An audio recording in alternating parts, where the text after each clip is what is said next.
A série foi gravada no contexto da pandemia, foi escrita lá em 2015, 16, né? E na pandemia, aconteceu comigo, eventualmente aconteceu também com você, professor ou psicólogo, o eu do trabalho e o eu da vida, o lugar de trabalho e o lugar da vida se tornaram um só e o mesmo. Em outras palavras... E aí, como é que faz? Como é que você viu isso no seu dia a dia, clinicando? Como é que você viu isso em si mesmo, como produtor de conteúdo? Faz sentido isso? A série, de alguma forma, está datada nesse sentido, em que o trabalho remoto e a vida da pessoa inviabilizaria, por exemplo, o chip da ruptura? A parte física para o processo de ruptura é muito importante. Pegar o carro, parar no estacionamento, entrar no elevador e tal. É muito importante a coisa física. E quando tudo se dá no mesmo ambiente? E quando essa tecnologia de poder / trabalho se dá no mesmo ambiente, que no caso é a nossa casa? Como é que você vê essa questão? Eu vou te falar minha experiência também, né? Como em home office, assim, porque eu tenho escritório, eu tenho meu consultório em casa e meu consultório presencial, né? E eu gosto de trabalhar nos dois, mas eu vejo que em casa você tem muito Sabe quando você vai num restaurante? Você pega... eu gosto de descrever dessa forma. Quando você vai num restaurante, você tem uma experiência, né? Você entra no restaurante, a luz já vai iluminando, assim, né? Você já tem uma iluminação baixa, aí você senta na mesa, toda uma experiência. Você ir num consultório é a mesma coisa. Você passa por um jardim, né? Você tem um lugar, a sala de espera, você já está ouvindo uma música preparada ali. Então você tem uma experiência, um processo que até você entrar na terapia. Agora aqui parece que não tem uma ruptura, né? Não tem uma ruptura. Na hora que eu saio do meu consultório, eu estou na sala, né? E aí eu falo, nossa, eu já estou na sala, né? Eu moro em um apartamento, então isso daí é muito louco, né? Eu já estou ali, já saí, já estou em outro lugar. Então eu vejo muito nesse sentido, que o espaço geográfico não faz você participar de um processo, não tem a sensação de que você está tendo uma experiência orgânica, uma experiência total, né? Você tem parte da experiência, mas não ela na totalidade, né? Eu vejo dessa forma. Eu pensando sobre essa questão, antes de trazer aqui para o nosso papo para a gente, e você falando agora me fez pensar novamente, que é a questão em Foucault, que é a questão da disciplina, né, dos corpos, através, eventualmente, até ele falou lá do Jeremy Bentham, do panótipo e tal, mas quando você sai de casa, você pega um ônibus, você vai para um lugar, entra no elevador, entra numa sala, de alguma forma você já está adestrando ou relembrando o corpo e a mente daqueles hábitos, daquelas práticas, daquela vivência que você vai ter daqui a pouquinho.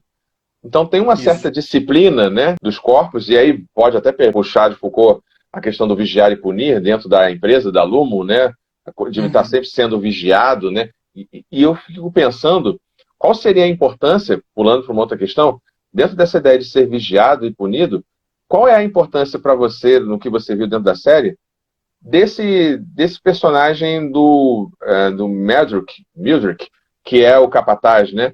Porque, assim, eles sabem que estão sendo vigiados por câmeras e por quase tudo o tempo inteiro.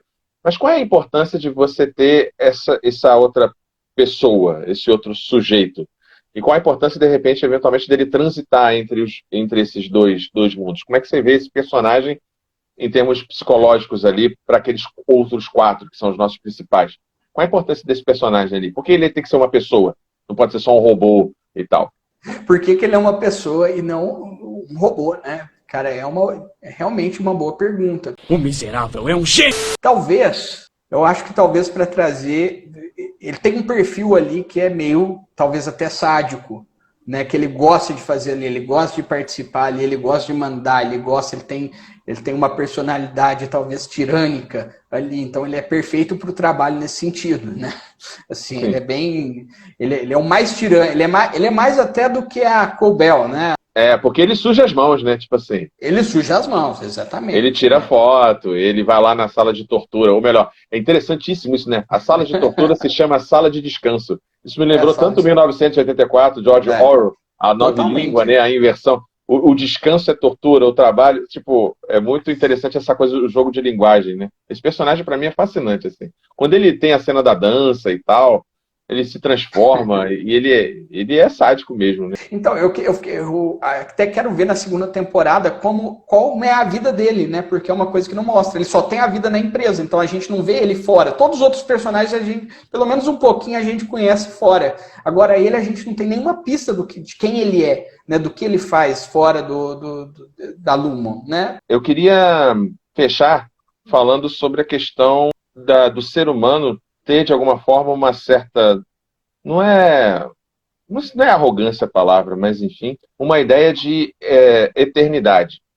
Há uma Sim. possibilidade na série, assim como há em Westworld, assim como há em Blade Runner e tal, há uma possibilidade desse chip ser uma ideia de você poder transferir, fazer um backup da sua consciência e transferir para um corpo novo. E você ir se perpetuando.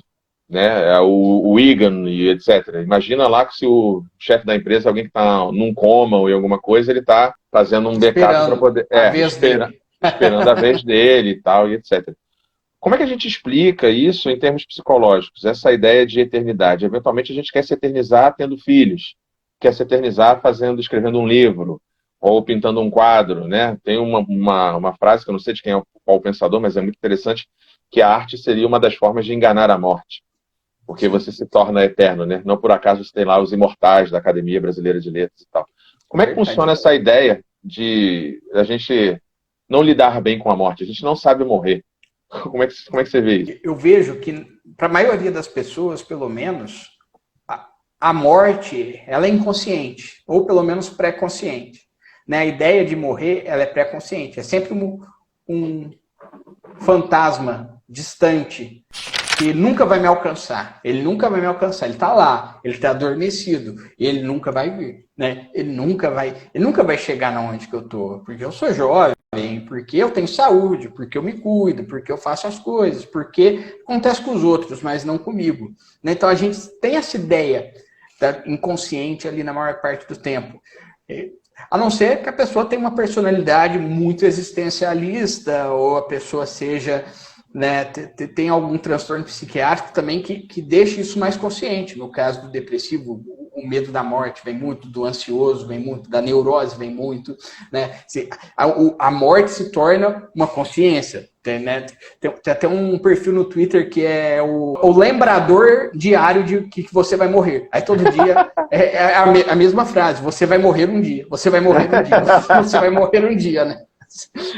Então tem esse perfil do Twitter, cara, que você vai lembrando, para tornar consciente, porque a maior parte do tempo você está pensando em outras coisas, você está pensando nos boletos que você tem para pagar, você está pensando no que você vai jantar, você está pensando, né, o que você vai fazer daqui a pouco. Você nunca pensa de fato, né, na morte, pelo menos não. Tem um filósofo que eu já citei aqui, que ele fala muito da questão da morte, que é o Martin Heidegger, que ele fala da vida autêntica, da vida inautêntica. Aí, perguntado sobre o como fazer para ter uma vida autêntica, ele fala, se atribui, né?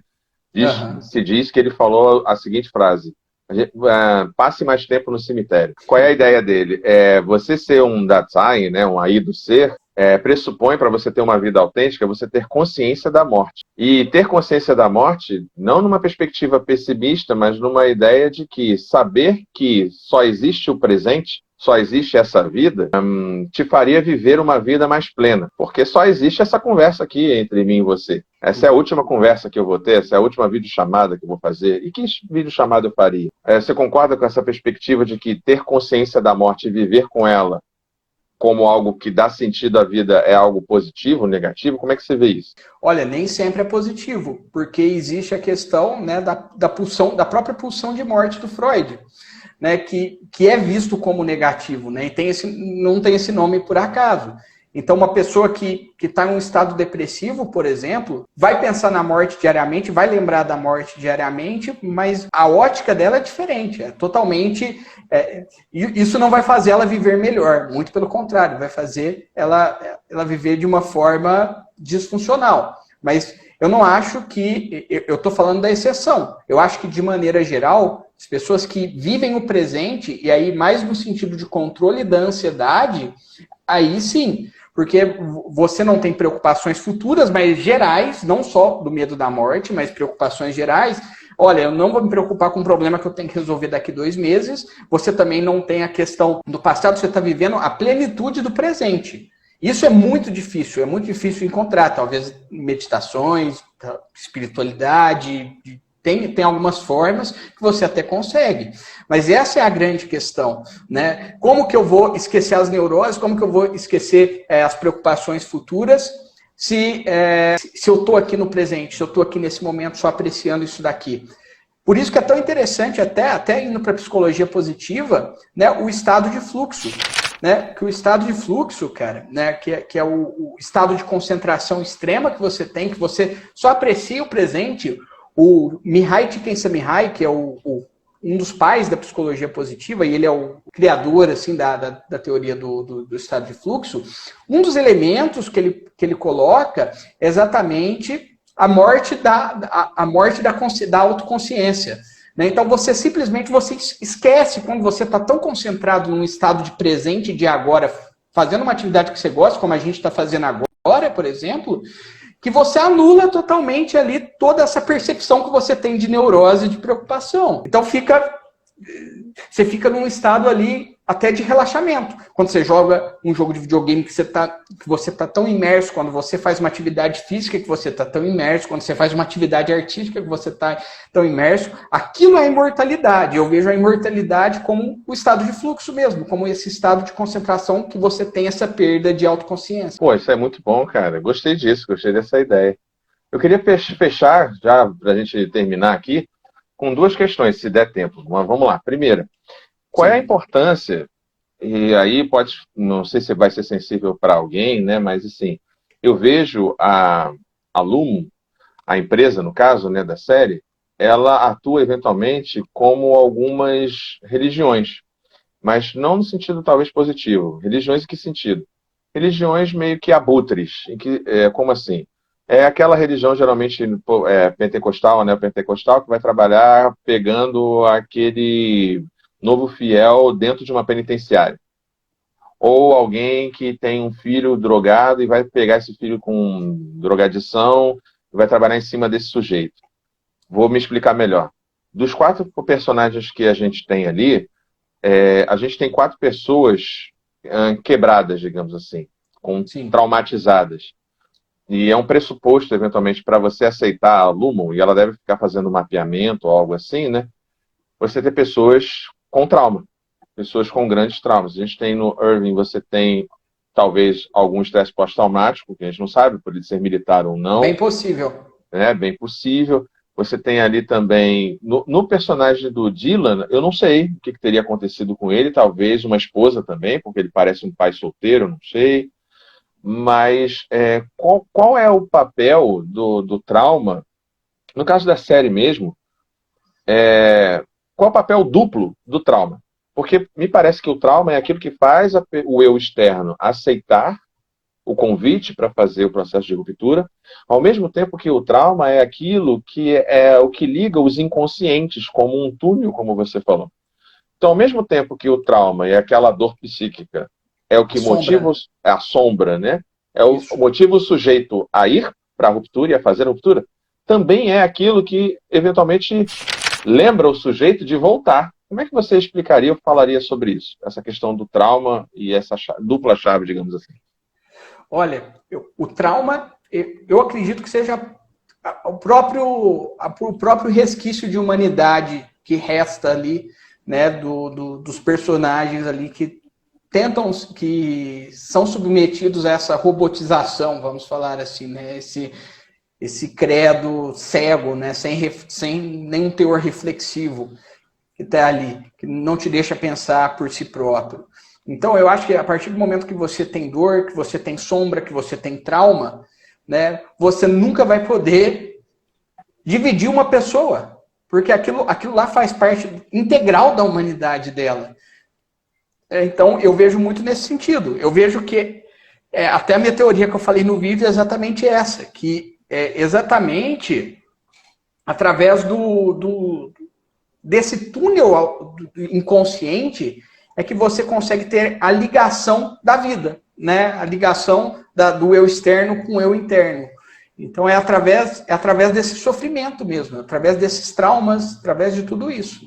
Se você chegou até aqui, muito obrigado mais uma vez. Não esquece de passar no Instagram e no YouTube do Ricardo, que é o Minutos de Sanidade. No YouTube, então, nossa, só creme de la creme no YouTube.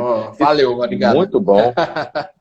Me visite também aqui no Instagram, Filodoxia. E assim, só para explicar, Filodoxia porque é amor à opinião, ou porque eu dou minha opinião sobre as coisas, então botei esse nome de remédio no Instagram e no canal. Tome Filodoxia, 25mg, parece nome de remédio, né?